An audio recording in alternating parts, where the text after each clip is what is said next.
Chase raised his hands to put them on Mrs. Strong's shoulders, then dropped them back down to his sides. "Don't cry, ma'am." The downy hair at the nape of her neck appeared like that of a tiny duckling, but looked even softer. "Things will work out." Was it proper for him to comfort her like this?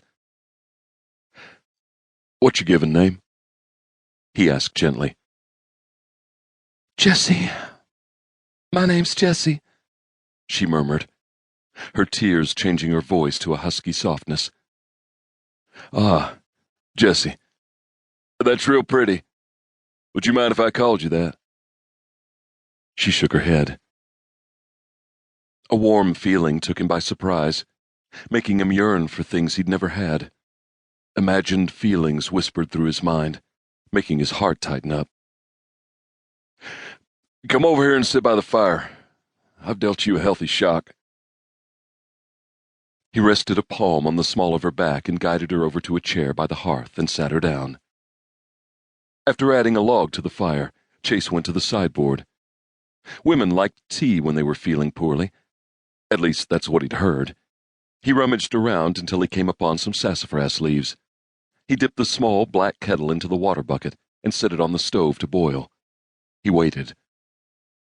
His bowl of beans was calling to him from his place at the table, but he doubted it would be mannerly to sit down and finish his meal. Instead, he helped himself to another cup of coffee, and then leaned against the cupboard and contemplated the kettle. She was a proud little thing, this Jessie, trying to keep her grief to herself. How had she managed out here all alone on her own?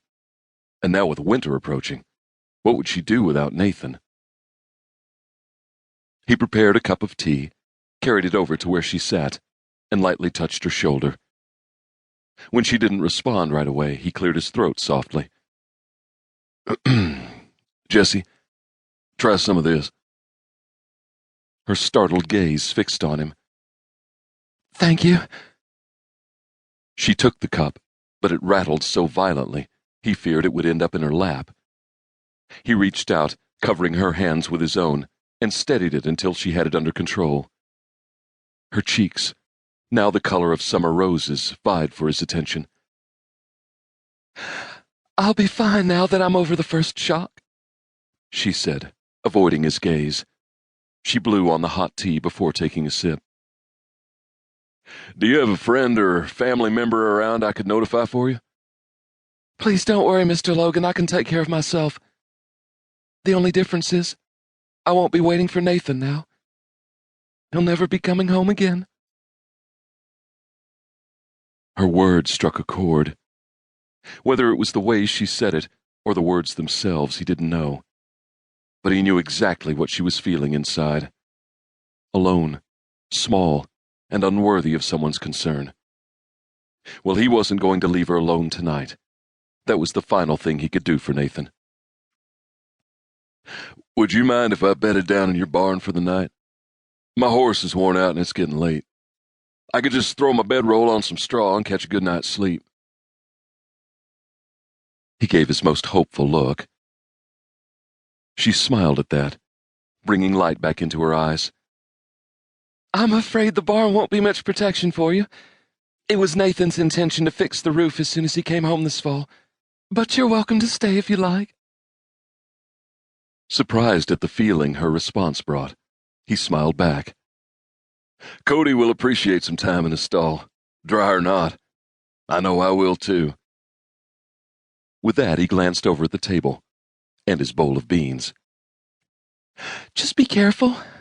The other day I had the keenest feeling of being watched. Most likely it was just a coyote.